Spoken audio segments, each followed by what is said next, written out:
Hola a todos, ¿cómo estáis? Yo estoy aquí en Barcelona con Félix Castillo, que es psicólogo y coach, especialista en terapia sistémica o Sí, terapia terapia familiar familiar. sistémica. Esa es mi formación, digamos, de base. Sí, sí.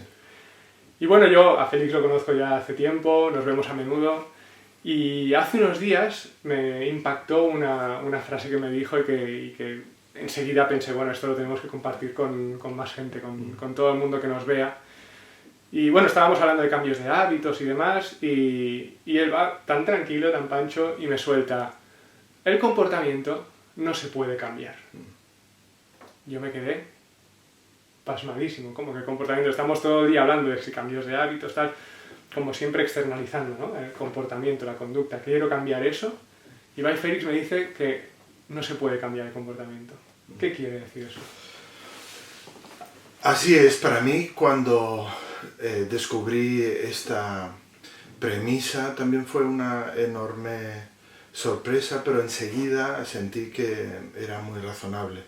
Lo que quiere decir es que el comportamiento es una respuesta que nuestro organismo tiene cableada, es decir, estamos diseñados para responder de una manera muy ajustada al contexto, ¿no? Esto podríamos asociarlo a la psicología evolucionista, no a la psicología evolutiva, sino evolucionista. Es decir, algunos psicólogos han empezado a plantearse lo siguiente. Las leyes de la evolución que planteó Darwin podrían aplicarse a la psicología y han empezado a darse cuenta de que probablemente es algo que tendríamos que tomar en consideración. Y desde esa perspectiva una cosa fundamental es la siguiente: el comportamiento de cualquier organismo persiste porque es adaptativo, es decir, porque tiene sentido en el contexto en el que se da. De manera que el comportamiento va a continuar de una manera muy persistente hasta que no cambie el contexto, porque su función, su misión evolutivamente es permanecer. ¿Qué quiere decir eso? Que si yo, a través de la capacidad que nos da la razón, la autoconciencia, la voluntad, insisto en cambiar el comportamiento y me desconecto del contexto, podría ser que consiga cambiar el comportamiento puntualmente, ¿no? Que es esa experiencia que todos tenemos y que tiene que ver con qué difícil es cambiar los hábitos. Claro, no es que sea difícil cambiar los hábitos, es que ningún hábito va a cambiar hasta que no consigamos convertirlo en un hábito coherente, consistente, sensible al contexto en el que surgió, ¿no? Dices varias veces contexto, contexto. ¿Qué es el contexto? Claro, el contexto es el conjunto de circunstancias, de estímulos, de situaciones que dan sentido a nuestra conducta y a nuestro comportamiento. Es decir, ningún comportamiento existe en el vacío. Siempre hay un contexto, un entorno que le da sentido. Entonces, ese contexto, en el caso de los humanos, es un poco más complejo que en el caso de otros animales u organismos. ¿Por qué? El neocórtex, en la mente humana, tiene la capacidad de crear realidades, de percibir versiones de la realidad objetiva. Es decir, nuestra respuesta no es absolutamente automática, como en el caso de muchos otros organismos. Incluso los mamíferos superiores o incluso los primates. En el caso de los humanos, nuestra mente tiene la capacidad de crear en muchos sentidos realidades. Y eso hace que ese conjunto de estímulos, de circunstancias, sea todavía más complejo en el caso humano y tendríamos que, desde esa perspectiva entonces, hablar del contexto externo, es decir, de los estímulos que están en nuestro entorno objetivo, pero también tendríamos que hablar del conjunto de aprendizajes que hemos almacenado, de aprendizajes internos, relacionales, del conjunto de interpretaciones de las realidades objetivas que hemos convertido en nuestra mirada sobre la realidad Y nuestro comportamiento individual es un comportamiento adaptativo al contexto interno y al contexto externo, y probablemente una combinación de ambos. De manera que, en puridad, probablemente tendríamos que aprender a decir que cualquier persona que actúa de una determinada manera, aunque nos parezca muy disfuncional o muy inadecuado lo que está haciendo, ese comportamiento que desarrolla, que despliega, tiene un sentido en el contexto en el que esa persona lo generó. Una cosa que se desprende de esto es que tendríamos que aprender a leer a cualquier persona como alguien competente, incluso cuando parecería muy chocante. Y a partir de ahí, leyéndolo como alguien competente, aprender a hacerlo a través de la relación sensible a su interés, a su disposición, al descubrimiento de descubrir de qué modo puede ayudar que su contexto cambie de manera que su comportamiento pueda readaptarse. Ejemplos de esto. Bueno, un ejemplo clásico que me parece muy básico y al que todos estamos sometidos es que como niños todos aprendemos a escoger determinadas versiones de la realidad que tienen que ver con aquello que para nuestros padres es importante. Ellos nos transmiten, a través de la llamada socialización primaria, un conjunto de patrones de comportamiento que un niño incorpora y convierte en su guía interna, que deja de ser consciente además. Eso es contexto interno. Y en ese contexto interno, por ejemplo, hay un determinado modo de relacionarse con el dinero. Vamos a hablar de esa energía, el dinero, que es muy presente en la mayoría de nuestros contemporáneos. Imaginemos que lo que nuestros padres nos han enseñado en la socialización primaria tiene que ver con el dinero es peligroso, si está demasiado presente en tu vida te va a hacer daño, y además tiene que ver con personas que no son fiables y que no son adecuadas. Aléjate del dinero. A partir de ese contexto interno, de ese aprendizaje que en su día aportó la atención de las figuras más importantes de tu vida en los primeros años, que son tus padres, sin darte cuenta, cada vez que tú tienes tratos con el dinero, acabas de un modo u otro rechazándolo. Y quizá tienes un comportamiento con el dinero que es muy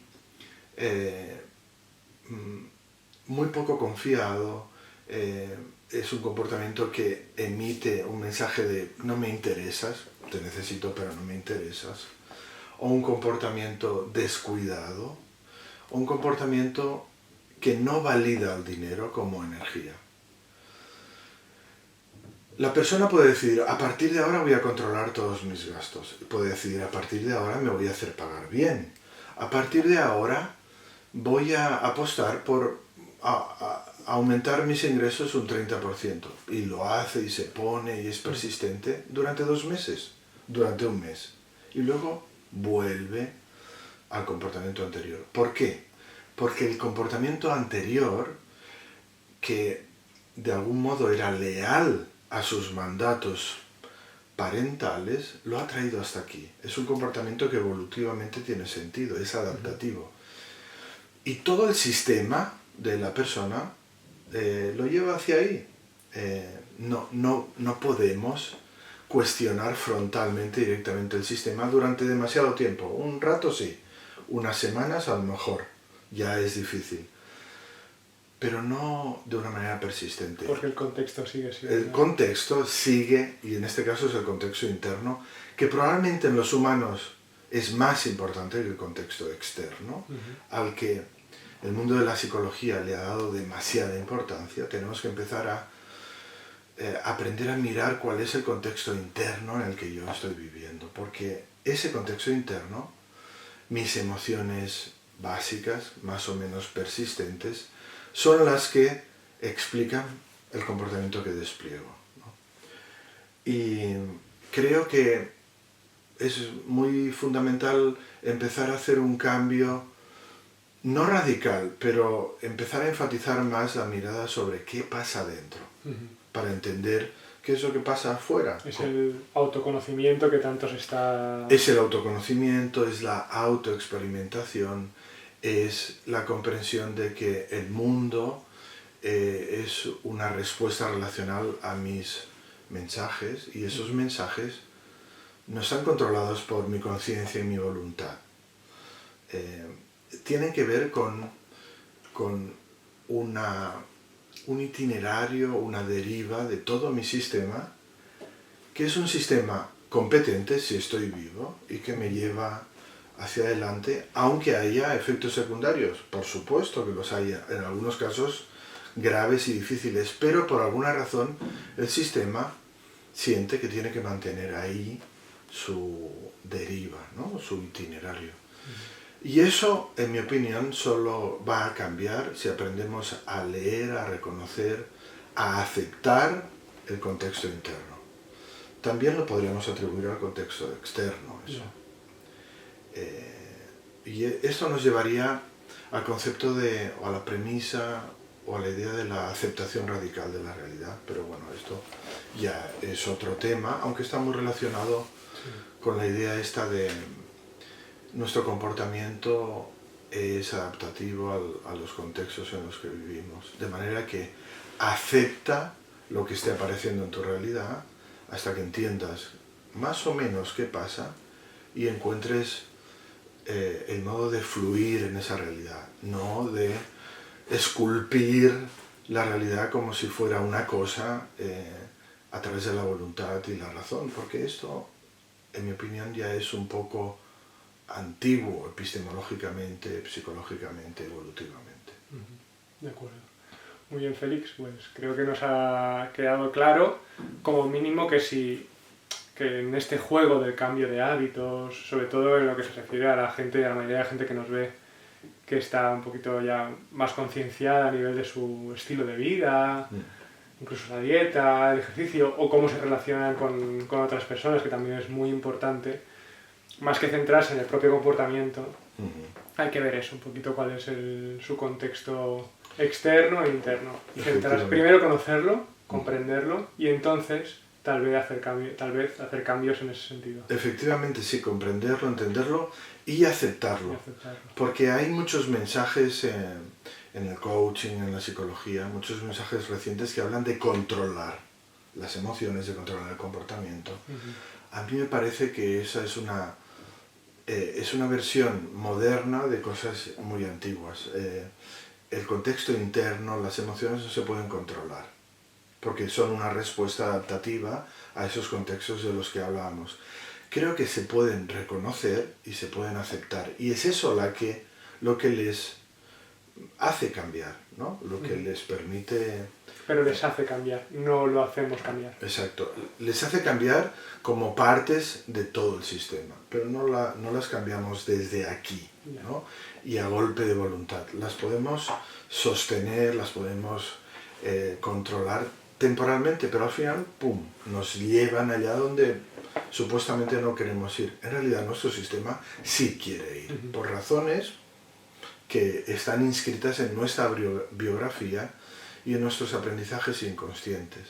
Hay una imagen que a mí me gusta mucho, que ahora no recuerdo de dónde viene, pero podría venir de la tradición de los cuentos hindús o en cualquier caso oriental, que habla del ser como, con esta metáfora.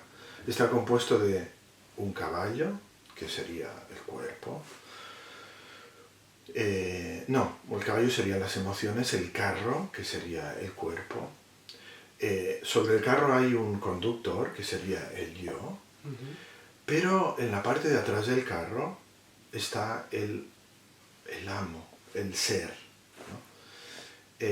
Cuando le damos toda la importancia al caballo, a las emociones, o toda la importancia al carro, toda la importancia al conductor, probablemente estamos perdiendo de vista, faltándole a la consideración al amo de todo ese sistema. Y el amo es en realidad el que decide dónde tiene que ir todo ese sistema. Pero claro, el sistema no va a ningún sitio si no cuidamos al caballo, si no cuidamos el carro y si no tenemos una buena relación con el conductor. ¿Quiénes son estos tenemos? Yo creo que este tenemos es la autoconciencia, la aceptación y la voluntad de fluir en la realidad, no de esculpir la realidad y adecuarla a nosotros, sino de aprender a fluir, ¿no? A navegar en una realidad que es muy compleja y que tendríamos que aprender a no considerar como un objeto que podemos manipular a nuestro antojo, ¿no? Que es lo que solemos hacer. A mí me parece que eso, a la luz de lo que ahora sabemos, es un acto de soberbia, de ignorancia muy poco útil. Si funcionara, pues mira, ahí vamos, pero es que no funciona, ¿no? Es el cenit del egoísmo, cuando pues, uno cree que pues es sí. Dios a lo mejor y que toda la realidad puede ser como...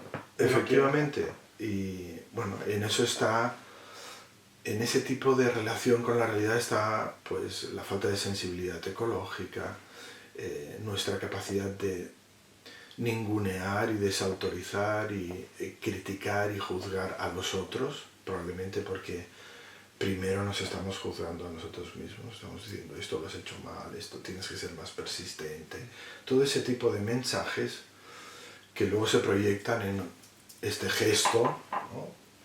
Los otros, los políticos, los médicos, los maestros. Y a mí me gusta siempre recordar esto que alguien mostró y me parece fantástico. Este gesto está compuesto de este dedo que señala y de estos tres que me señalan a mí, ¿no? Indica muy claramente, primero, 3 veces más, fíjate en lo que depende de ti y acéptalo y aprende a ocuparte de eso. Ocuparte quiere decir, míralo, intenta entenderlo y sobre todo acéptalo. De ahí, este dedo se pliega, deja de tener sentido. Lo que no quiere decir que uno se convierte en alguien pasivo, sino creo que quiere decir que se convierte realmente en un ciudadano activo y comprometido. Lo que a nosotros nos gusta llamar un desviado social positivo, ¿no?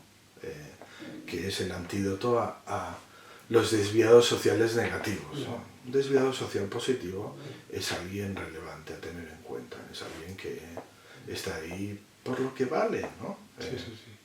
Y esa es, creo que, una buena propuesta social que tenemos que empezar a estimular, ¿no? Visto lo visto. Sí. Perfecto, Félix. Ya sabéis, desviados, espero que sociales y positivos, cambiad pues vuestros contextos, no os centréis tanto en el comportamiento. Y seguramente Félix hablará algún otro día más con nosotros, así que si os queréis suscribir en el blog, ahí tenéis el botoncito de suscripción, y además si queréis contactar con Félix, pues en los enlaces abajo también podréis encontrar cómo hacerlo. Muchas gracias, Robert. Gracias, un placer. Félix.